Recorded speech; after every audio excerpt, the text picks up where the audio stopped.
How do you find out which ad platform you should be selecting for your SaaS startup?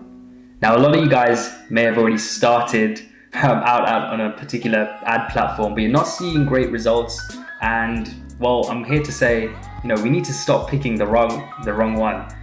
And it's easy to say that, right? But you'd be surprised a lot of people actually go about picking the right ad platform. Either it's through word of mouth.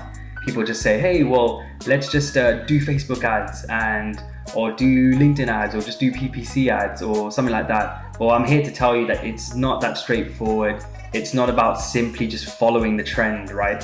It's about studying exactly what's worked for other people and understanding where your audience actually sits, and then going about selecting the particular ad platform based on that analysis. Hey everyone, welcome back to Growth Vertical. And if you're new here, I'm Neil Patel. I'm a growth marketer based in the UK.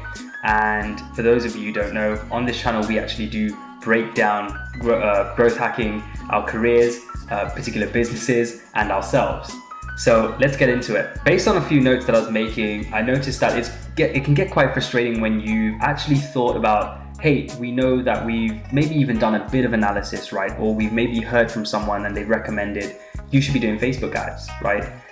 Then maybe you've had a conversation as a startup owner or as a marketer helping a newly built startup or a newly established startup that, hey, maybe you should be running Facebook ads, right? For example. And the reason why I'm picking Facebook ads specifically is, you can probably tell because I'm repeating it, is that a lot of the industries and I would say a lot of the people out there specifically recommend Facebook on purpose, just without even realizing, without even studying what the target audience is and where they could be most powerful, right? Where they could be the most engaged. It may not be Facebook itself, it may not be Instagram itself. We know that Facebook owns Instagram and you can run ads on Instagram through them. But let's say, for example, someone's just come up to you and recommended that, right? How do you actually know that a lot of your audience are actually performing well for other businesses on there as well, right? If they target them. So the best thing that I would recommend you do is studying your audience. The first thing you should be doing is understanding whether you have a product market fit, right? Understanding whether you've tested certain messaging, or if I would say it actively, you should be testing certain messaging on different platforms. But you need to study as well, what demographic are you going after, right? What firmographic data have you established where a lot of these prospects would be? Where would they be interacting? Where would they be having these conversations? And how do they go about actually buying a solution like yours or into a service like yours? And you need to answer those questions, right? If they have a pain point, what are they doing next?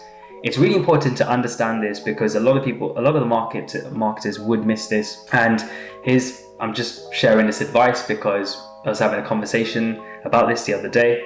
And it's really important to study the target audience, but then create the buyer center, right? So people who are actually involved in the buying process of your product, people who need to be educated about your specific product in order to drive up a sale to the top. Let's say if you're selling to multiple people in an organization, which will be quite popular across the B2B SaaS tech companies, of course. And you really need to take into account who's going to be involved in that buyer's process. So you might be educating multiple people, but what sort of content can you create? What marketing strategies and tactics specifically cater to those buyers or those influencers of a particular deal in your sales pipeline? So it's really important to do that. So another thing is to test exactly where your audience is. What you really want to be doing is understanding, hey, well, if you're working in B2B, which we talk about a lot here, then you really want to understand where does the target audience sit? Let's say you've got a HR solution. Well, you know that there's a lot of HR personnel on LinkedIn and they're interacting on LinkedIn. Why? Because we know that the nature of LinkedIn is a lot of people use it for recruitment. A lot of people use it to interact with other professionals in the industry, keep up with industry news. Predominantly, if you look at the data, LinkedIn actually is quite heavily influenced by, for recruiting, right? So you know that HR professionals would be on there, recruitment professionals would be on there, talent teams would be on those specific platforms. So if you had a solution that's specifically aimed at them, like a HR solution, right, talent management system, then you could technically look at how you can produce content specifically for the LinkedIn platform, and then look at how you can run ads on that platform to specific job titles, which LinkedIn cater to. Their targeting capabilities are quite jam-packed with like real power, right? So you can supercharge your marketing by targeting job titles, specific skills in the HR function, specific industries and companies with a specific headcount, and the possibilities are endless with that in terms of targeting that firmographic data, which is quite key to B2B businesses. And then alternatively, what I would say is you should be looking at where the quick wins are, where you absolutely know you can zero down, or I would say dumb down on. We know specifically that the audience sits here, they interact the most. We know that our competitors do really well on these platforms. And it's really important to then say, okay, we're going to lay the basic system down so that we can get some traction.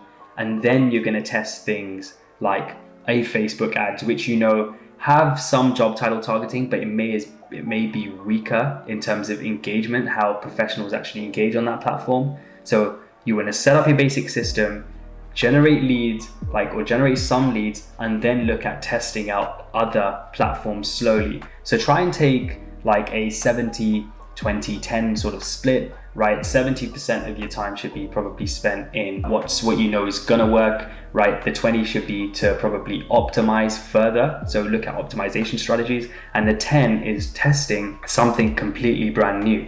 Otherwise, you can use the 80-20 rule as well, right? So spending 80% of your time on what that works, 20% on the new sort of bigger ideas that you feel like could work, but there's some uncertainty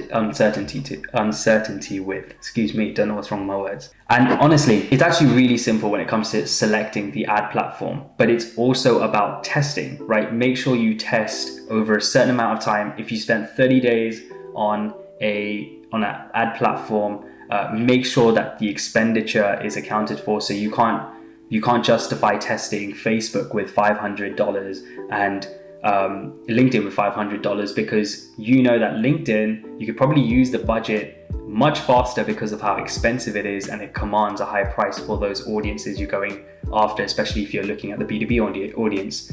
And then also PPC, that the prices might be high with the more competitive high intent terms, especially if you're looking at a HR solution, which is quite competitive and it's going to be super expensive. So the idea is to look at the trade-off and the differences between the expenditure between all three platforms equally over a certain amount of time, and which one actually generates the most traction and which one suits your business and your position at the time. And that's it, right? It was a quick note.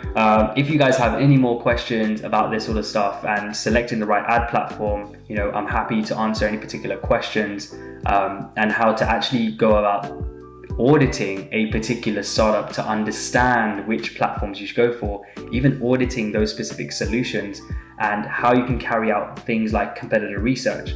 So if you need any tips on that sort of thing, just drop me some questions. Either, you can communicate with me by finding my links in the description. Otherwise, you can drop those questions in the comments and I can interact with you there.